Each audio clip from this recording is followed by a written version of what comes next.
وہ ہمارے ایک دانشور ہے، انہوں نے مضمون لکھا، کئی باتیں بڑی پسند آتی ہیں. وہ کہتے ہیں کہ میری اہلیہ، ان کو بھی کسی نے مس گائیڈ کر دیا تھا، حالانکہ اچھی خاتون ہے، کسی نے مس گائیڈ کر دیا. تو وہ بھی سماجی اور ویلفیئر اور یہ خواتین کو شوق ہوتا نا بننے کا، تو وہ بھی سماج کے اندر اچھا مقام تلاش کرنے کے موڈ میں آ گئی. تو کہیں ایک دن جانا تھا تو بڑی بن سور کے میرے ساتھ وہ گاڑی میں بیٹھ گئی. تو میں گاڑی میں، عورتوں کو یہ بھی مسئلہ ہوتا ہے نا کہ ہماری تعریف کرو، تو کئی دفعہ بعض مردوں بیچاروں کو جھوٹ بولنا پڑتا ہے، تو زبردستی کراتی ہے نا جی. تو اس میں گنجائش بھی دی ہے شریعت نے گنجائش دی ہے کہ کبھی بیوی کو راضی کرنے کے لیے خلاف واقعہ بات کرنی پڑے تو کر لینی چاہیے.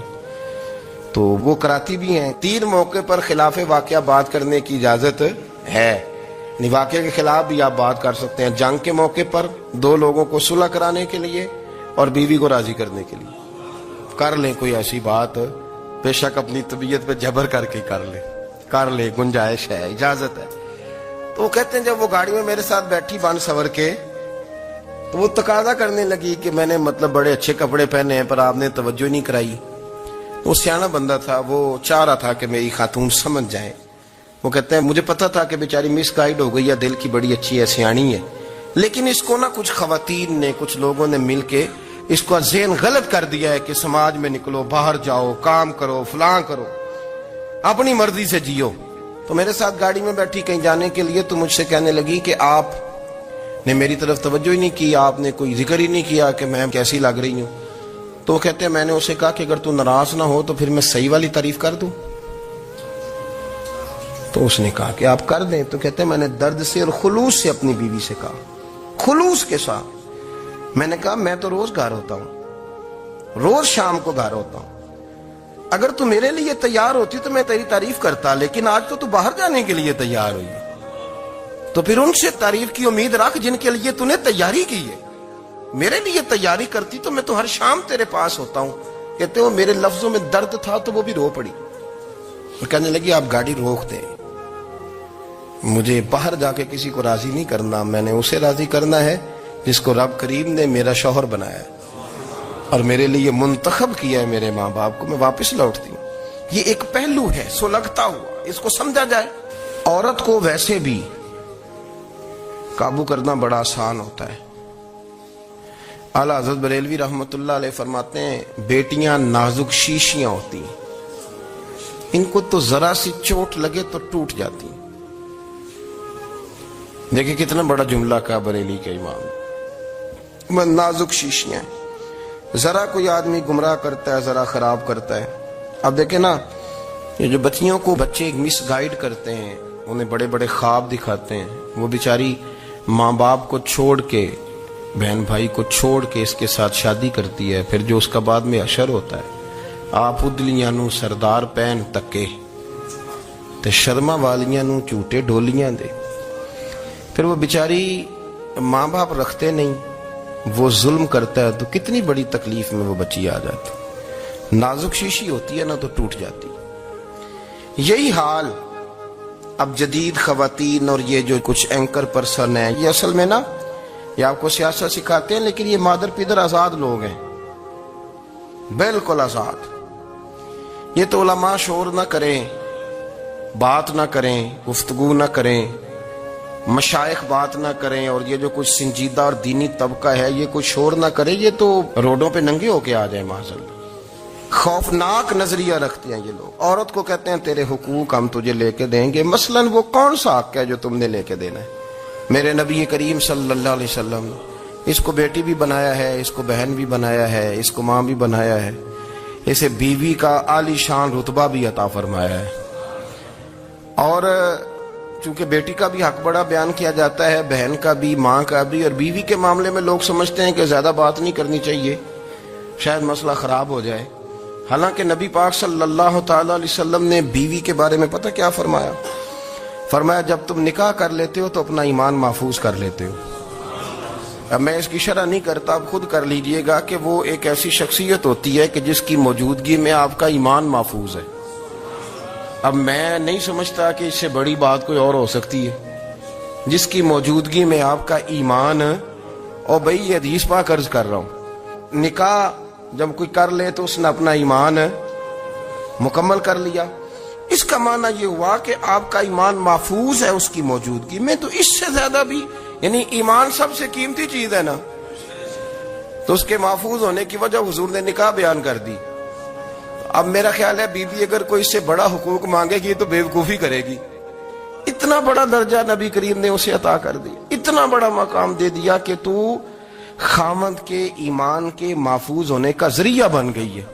عورت کو جو حقوق رسول کریم صلی اللہ تعالی علیہ وسلم نے عطا فرمائے, نبی پاک نے جو حقوق دیے, دیکھیں نا حضرت عبداللہ ابن عمر رضی اللہ تعالیٰ عنہ کی اہلیہ بیمار تھی, تو جلدی جلدی سے وہ آئے. تو جب بہت جلدی ہو, سفر بڑا شدید تھا, تو آپ نے جلدی سے نماز ادا کی, جلدی سے چلے. آپ کے خادم کہنے لگے حضور خیریت ہے؟ فرمایا میری بیوی بیمار ہے.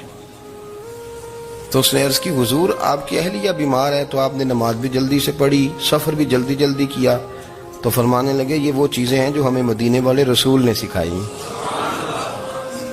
آپ اس کیفیات کو سمجھیں کہ حضور صلی اللہ علیہ وسلم نے درس دیا. اور پھر ایک اور بہت بڑی بات, یہ فضیلت کسی اور کو نہیں دی. جو عورت کو حضور نے فضیلت دی, یہ فضیلت کسی اور کو نہیں دی. کبھی حضور نے فرمایا کہ تمہارا ابا تمہارے ساتھ بہت سخت رویہ کرے تو تم نے اس کو اس سختی پر داد دینی ہے. فرمایا چلو اگر وہ زیادتی بھی کرے تو تم نے اس کے ساتھ سلوک اچھا ہی کرنا ہے. لیکن آپ ایک بات کو سمجھے نا کہ بچے کے بارے میں, بیٹے کے بارے میں, بیٹی کے بارے میں فرمایا 10 سال کے ہو کے نماز نہ پڑھیں تو سختی کرو, تمہارا ڈنڈا بھی لٹکنا چاہیے. بہت ساری جگہوں پہ بہت سارے لوگوں کے لیے سختی کا حکم دیا, لیکن عورت کے لیے حضور نے جو جملے کہے, اصل میں ہم سمجھتے ہیں کہ یہ ایک بات ہے, مشہور ہو گئی ہے روایت حدیث, تو بس اس کے پس منظر پر اور جملوں کے حسن پر شاید معاذ اللہ غور کرنے کی ضرورت نہیں. ذرا اس لفظ کی تاثیر پر غور کریں. حضور نے فرمایا عورت ٹیڑھی پسلی سے پیدا کی گئی ہے, یہ ٹیڑھی ہے, کو سیدھا کرنے کی کوشش کرو گے تو ٹوٹ جائے گی. تو حضور پھر ہمارے لیے حکم کیا ہے؟ فرمایا جیسی ہے تم اسی کے ساتھ نبھا کرو. آپ سمجھیں کہ اتنا محفوظ حضور نے درجہ دے دیا بی بی کو, اتنا محفوظ کہ فرمایا غلطی بھی ہو تو میرے غلاموں تم اس کے ساتھ نبھا کرو, گزارا کر لو. کو کیا اور حق چاہیے عورت کو جس کو اس کی غلطیوں سمیت نبی پاک نے قبول کرنے کا حکم دے دیا کہ اس کی کمزوریوں سمیت قبول کر لو. اب اس کو اور کیا کوئی کمزوریوں سمیت قبول کرتا ہے؟ کبھی آپ دکان پہ بیٹھے ہو تو آپ کہیں بھی اس میں یہ بھی غلطی, میرے مال میں یہ بھی کمزوری ہے, یہ بھی کمزوری ہے, یہ بھی کمزوری ہے, تو کر لے قبول. کرتا ہے کوئی؟ کوئی شخص ایسا ہو جو کسی چیز کی کمزوریاں بیان کر کے کہ اسے قبول کرو؟ پر رسول کریم صلی اللہ تعالی علیہ وسلم نے نا ہمیں سبق دیا, حضور نے ہمیں درس دیا, نبی پاک نے ہمیں پیغام دیا. فرمایا یہ ٹیڑھی ہے, سیدھی کرنے کی کوشش کرو گے تو بیچاری ٹوٹ جائے گی, تو اس کے ساتھ نبھا کر جاؤ. آپ میری بات کو سمجھیے گا. چلیں میں اس پر ایک اور بخاری مسلم کی حدیث پڑھتا ہوں. حضرت سلمان فارسی رضی اللہ تعالیٰ عنہ اور حضرت ابو درداء کے درمیان بھائی چارہ تھا. مکے سے مدینے جب لوگ آئے تو حضور نے بھائی بھائی بنایا تھا. ان کے درمیان بھائی چارہ تھا, تو ابھی پردے کی آیات نازل نہیں ہوئی تھیں, تو لوگ ایک دوسرے کی طرف جاتے تھے. حضرت سلمان فارسی رضی اللہ تعالیٰ عنہ حضرت ابو درداء رضی اللہ تعالیٰ عنہ کے گھر میں تشریف لے گئے, تو دیکھا کہ ان کی بیوی بڑی غمگین بیٹھی. تو ہم نے فرمایا بہن کیا ہوا؟ تو کہنے لگی تمہارے بھائی کو دلچسپی کوئی نہیں رہی, ہر روز روزہ رکھ لیتا ہے اور ساری ساری رات نفل پڑھتا ہے. حضرت سلمان فارسی کہنے لگے ٹھیک ہے کر لیتے ہیں بندوبست. نماز دین ہے کہ نہیں؟ دین ہے نا یہ چیزیں. لیکن حضرت سلمان فارسی جناب ابو درداء سے کہنے لگے آج میں نے تیرے گھر میں رہنا رات کو, کیونکہ وہ تو ساری رات نماز پڑھتے تھے, نفل پڑھتے تھے. انہوں نے کہا ٹھیک ہے. ایک بستر لا کے بچھا دیا حضرت سلمان فارسی کے لیے. سلمان فارسی فرمانے لگے دوسرا بھی لا. کہا وہ کیا کرنا ہے؟ فرمانے لگے تو نے بھی سونا ہے, میں نے بھی سونا ہے, تو نے بھی سونا ہے. عشاء پڑھیں گے اور پھر دونوں سوئیں گے. کہا میں نے تو نماز پڑھنی ہے. فرمایا تہجد کے وقت اٹھ کے پڑھیں گے, اللہ کے رسول بھی رات آخری حصے میں جا کے نماز پڑھتے. ادھر ساتھ سلا لیا. وہ تھوڑی کو دیر سوئے, اب عادت تھی ساری رات اٹھنے کی, ذرا اٹھنے لگے بستر سے. تو حضرت سلمان فارسی فرمایا چپ کر کے سو جا, وہ بڑی رات پڑی ہوئی, چپ کر کے سو جا. وہ لیٹ گئے, پھر اٹھنے لگے. تو فرمایا سو جا چپ کر کے, بڑا ٹائم ہے. سحری کے وقت اٹھے, نفل پڑھے. ان کا ارادہ تھا روزہ رکھنے کا, تو فرمانے لگے کل رکھا تھا نا, نفلی روزہ جی رکھا تھا، پرسوں بھی رکھا تھا، ترسوں بھی رکھا تھا، فرمایا آج نہیں رکھنا، آج میں تیرا مہمان ہوں، سارا دن کٹھے مل کے روٹیاں کھائیں گے، آج نہیں روزہ رکھنا، سلا دیا۔ اب حضرت ابو درداء رضی اللہ تعالیٰ عنہ کہہ تو کچھ نہ سکے، پر کہنے لگے سلمان تمہیں پتا تم کیا کر رہے ہو، نہ تم نے مجھے رات اٹھ کے زیادہ نفل پڑھنے دیے، سویرے روزہ نہیں رکھنے دیا۔ تو حضرت سلمان فارسی کہنے لگے کوئی لمبی بات تو نہیں نا، چلتے ہیں نا ابھی فجر میں مسجد نبی میں، تو نبی پاک کو بتاتے ہیں، سرکار دو عالم علیہ السلام کی خدمت میں تو اپنی بات کرنا، میں اپنی کروں گا، حضور نتیجے کا اعلان فرما دیں گے، بات طے ہو جائے گی۔ حاضر خدمت ہوئے، عرض کی یا رسول اللہ صلی اللہ تعالی علیہ وسلم یہ ساری رات نفل پڑھتے ہیں، ہر روز روزہ رکھتے ہیں، ان کی اہلیہ غمگین بیٹھی ہیں، حکم فرمائیں۔ تو نبی پاک صلی اللہ علیہ وسلم نے فرمایا پھر ہوا کیا؟ یا رسول اللہ میں نے رات سلایا ہے، سحری میں اٹھایا ہے، سویرے روزہ نہیں رکھنے دیا۔ نبی پاک نے فرمایا سلمان فارسی نے ٹھیک کیا، سلمان فارسی نے ٹھیک کیا۔ پھر حضور نے فرمایا، نبی کریم نے فرمایا ابو درداء تیرے اوپر اگر اللہ کا حق ہے، اس کے رسول کا حق ہے، دین کا حق ہے، تو فرمایا تیری آنکھ کا بھی تیرے اوپر حق ہے، تیرے وجود کا بھی تیرے اوپر حق ہے، یہ حضور نے فرمایا، تیرے بچوں کا بھی تیرے اوپر حق ہے، تیری بیوی کا بھی تیرے اوپر حق، اس حق کو بھی سمجھے، حقوق اللہ بھی ہیں، پر تیری آنکھ کا بھی تیرے اوپر، کیا مانا کہ تیری آنکھ سونا چاہتی ہے تو اسے سلا بھی، تیرے وجود کا بھی تیرے اوپر حق، تو تیرا وجود آرام کرنا چاہتا ہے تو اسے آرام بھی کرا۔ اور پھر وہاں نبی پاک صلی اللہ علیہ وسلم نے فرمایا میں تم سب، سننا یہ لفظ حدیث کے، حضور نے اسی موقع پر فرمایا میں تم سب سے زیادہ اپنے رب کو جانتا ہوں اور میں تم سب سے بڑھ کر اپنے رب سے ڈرتا ہوں۔ حضور فرمانے لگے میں روزہ بھی رکھتا ہوں، افطار بھی کرتا ہوں، یعنی کبھی رکھتا ہوں اور کبھی نہیں رکھتا۔ فرمایا میں نفل بھی پڑھتا ہوں اور اپنی بیویوں کو وقت بھی دیتا ہوں۔ سرکار مسجد میں بھی آتے تھے، نواسوں کے ساتھ کھیلا بھی کرتے، ان کے ساتھ پیار بھی کرتے۔ تو اتنے بڑے حقوق حضور نے بیان فرمائے عورتوں کے کہ تمہاری بیوی کا بھی تمہارے اوپر۔